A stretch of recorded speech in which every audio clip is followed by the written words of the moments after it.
Caríssimos irmãos e irmãs, não é estranho que em pleno tempo do Natal, em plena oitava de Natal, num tempo em que nós celebramos a doçura, a beleza de uma criança, do Deus que se faz criança e que vem nos visitar.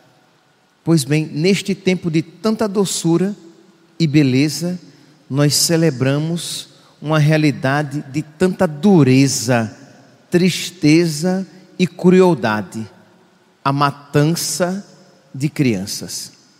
Sim, é exatamente isso, é exatamente esse o mistério que nós estamos recordando, isto é, que por ocasião, por causa de Cristo, por causa, e este por causa é importante, por causa, porque Ele nasceu, aqueles meninos morreram.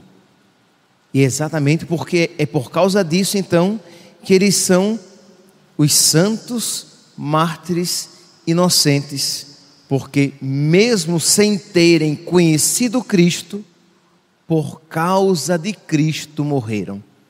O martírio, meus santos, antes de ser uma homenagem do homem a Deus, do ser humano a Deus, uma expressão do seu amor a Deus, é primeiramente um dom que Deus concede ao homem, um dom que Deus concede à sua criatura de entregar a sua própria vida por causa de Cristo. Pois bem, estas criancinhas então, como diz a oração coleta, mesmo sem terem conhecido Cristo, por Ele morreram. Mesmo sem terem balbuciado o nome de Cristo, com a sua própria vida e com o derramamento do seu sangue, eles testemunharam Cristo Jesus. E por que, meus santos? Porque essa festa, ela não poderia ser transferida para uma outra ocasião, para um outro período, não necessariamente para o período do Santo Natal, porque dentro da oitava, tá bom, que fosse celebrada no Natal, mas não dentro da oitava de Natal. A resposta não é, padre, é porque Jesus Cristo nasceu, então cronologicamente ali está pertinho. Não, a resposta não é essa, porque segunda-feira, no outro dia depois do Natal, nós celebrávamos Santo Estevão, um outro que morreu por causa de Cristo. E cronologicamente ele não está pertinho de Nosso Senhor Jesus Cristo, menino, nascido. Então a resposta não é porque os santos inocentes são cronologicamente próximos a Jesus e a morte deles foi um evento cronologicamente próximo ao nascimento de Jesus, porque isso não se aplica a Santo Estevão. A resposta, meus santos, é porque aquele menino que nasceu e que foi deitado no presépio, na manjedoura, ele tem uma pretensão muito grande. A pretensão dele é ser rei dos corações. Ele quer ser rei dos nossos corações, de modo que a atitude de Herodes, embora nós olhemos assim de fora, com certa estranheza, e vejamos o horror daquela atitude, como é que ele manda matar as crianças, porque ele estava com medo de perder o seu reino, porque entendamos aqui, as profecias diziam que um rei iria nascer em Belém, que um rei descendente da casa de Davi nasceria em Belém. Quando Herodes soube que isto tinha acontecido, os magos vieram de longe para adorar aquele menino. Herodes então, fora de si, como não sabia qual menino especificamente, manda matar todos que se aproximem daquela idade. Pois bem, então nós vemos este fato, ouvimos este fato e nos sentimos horrorizados, porque que quanta crueldade, quanta maldade. Mas, meus santos, este medo de que alguém venha tomar o nosso trono existe em todos nós. Não existe apenas em Herodes. Isso aqui é essencial. Se você, pelo menos, você não precisa sentir isso, você não precisa experimentar afetivamente isso, já é o suficiente que você reconheça na fé: existe dentro de mim uma inimizade com Jesus. Existe dentro de mim um ódio a Jesus. Existe dentro de mim uma repulsa a este menino que nasceu em Belém. Você vai dizer: padre, pelo amor de Deus, meu santo, a primeira leitura vem exatamente para dizer isso a nós. Estamos aqui em 1 João, primeira carta de São João, capítulo 1, versículo 8. Se dissermos que não temos pecado, estamos nos enganando a nós mesmos, e a verdade não está dentro de nós. Se você disser: não tem ódio a Deus dentro de mim, não tem repulsa, ojeriza ao menino, não. Se você disser isso, você está dizendo que Deus é um mentiroso, porque se você tiver pecado, meu santo, existe ódio, repulsa e ojeriza a Deus no seu coração. Qual foi a atitude dos nossos primeiros pais quando Deus desceu no jardim para passear com eles? Eles correram de Deus, eles se esconderam de Deus.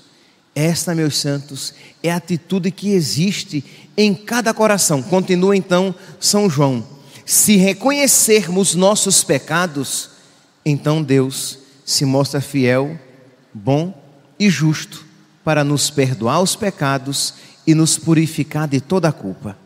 Se você reconhecer que você é pobre, miserável, nu, que você não tem nada, você poderá de Deus receber a salvação.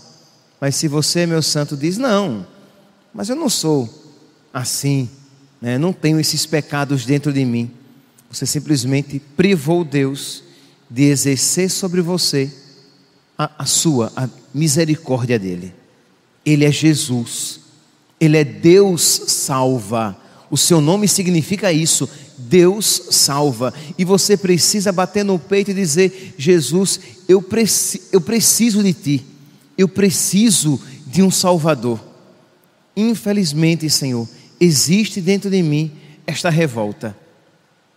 E você não precisa aqui, ninguém aqui precisa fingir que é um grande pecador, entende? Que quando você pensa que existe um ódio dentro de você contra Deus, uma ojeriza, uma repulsa, uma vontade de não acolhê-lo na sua vida, que eu repito, acolher Jesus é acolher aquele que quer ser Senhor das nossas vidas, Rei dos nossos corações, guiar tudo aquilo que temos e somos.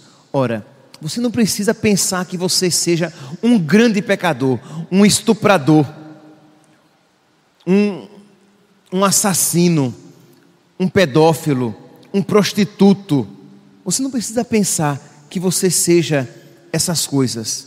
Você precisa apenas reconhecer que a raiz do pecado está em você. Só isso.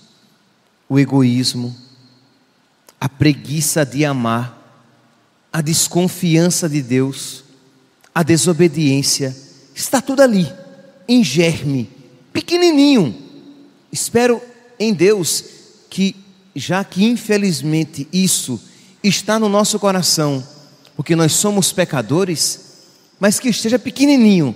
Mas você sabe que é como uma erva daninha que você tem que ficar constantemente cortando, tentando arrancar do seu coração, mas está ali. Quantas vezes, meu santo, minha santa, você já se confessou e infelizmente por um lado e infelizmente por outro, porque temos padres para confessar, glória a Deus, Mas infelizmente, quanto mais longa for a sua vida, mais abundantes serão as suas confissões. Por quê? Porque nós precisamos constantemente estar cortando. Por quê? Porque aquele egoísmo, ele tende a crescer.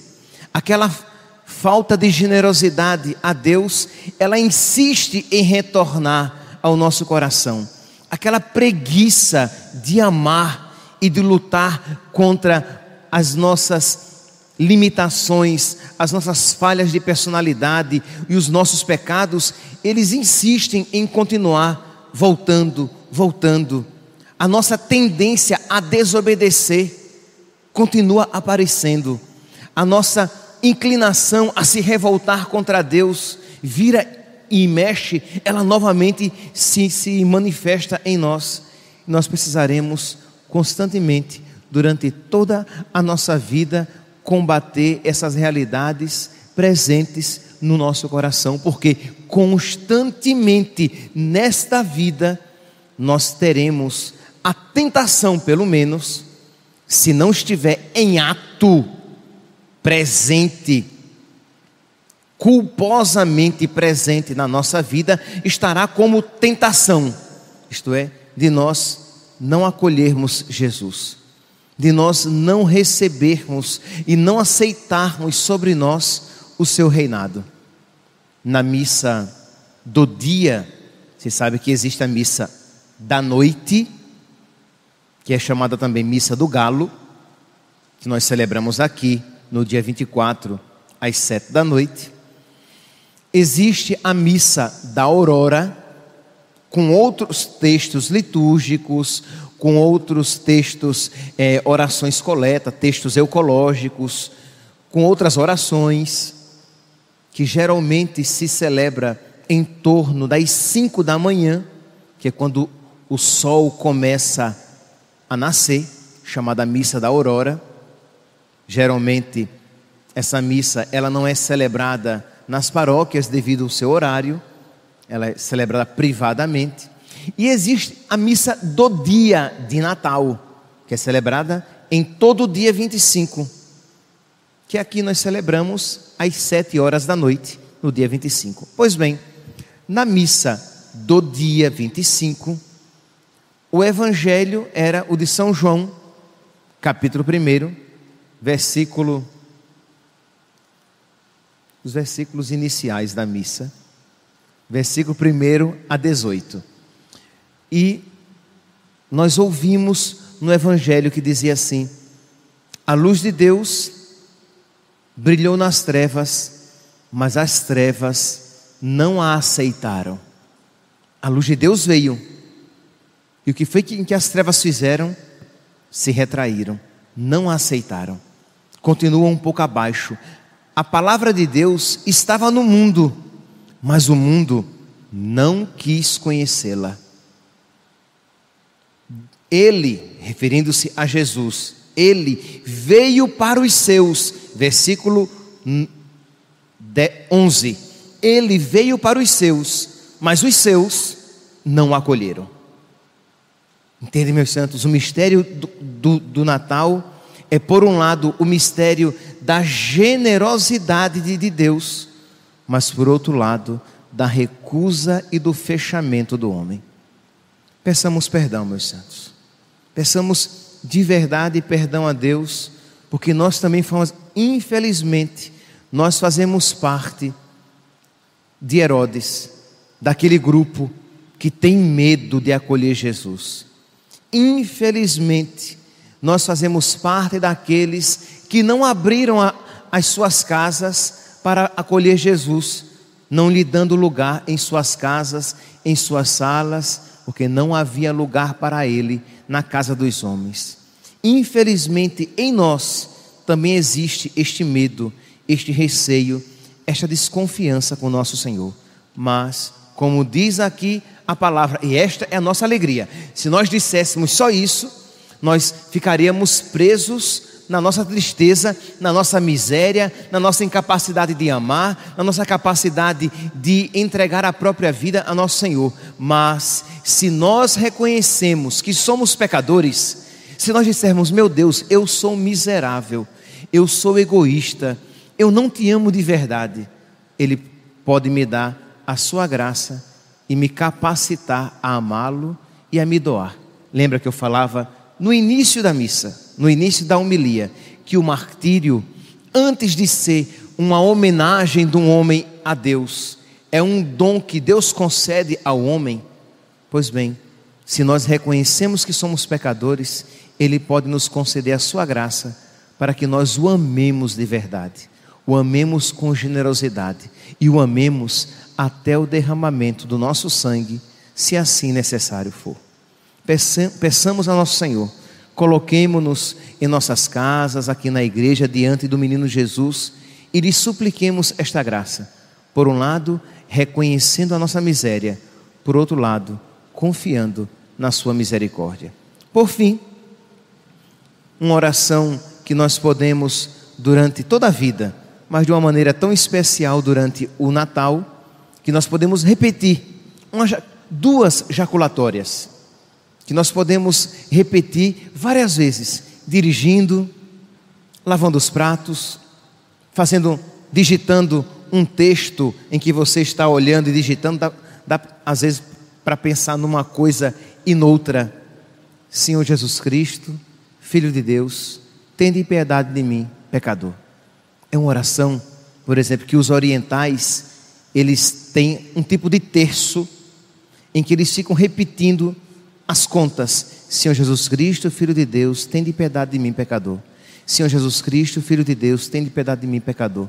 E repetem isso centenas de vezes, pedindo a Deus a graça de não repetir apenas com a boca, mas repetir também com o coração. Ou, como tão conhecido a nós, o texto da misericórdia.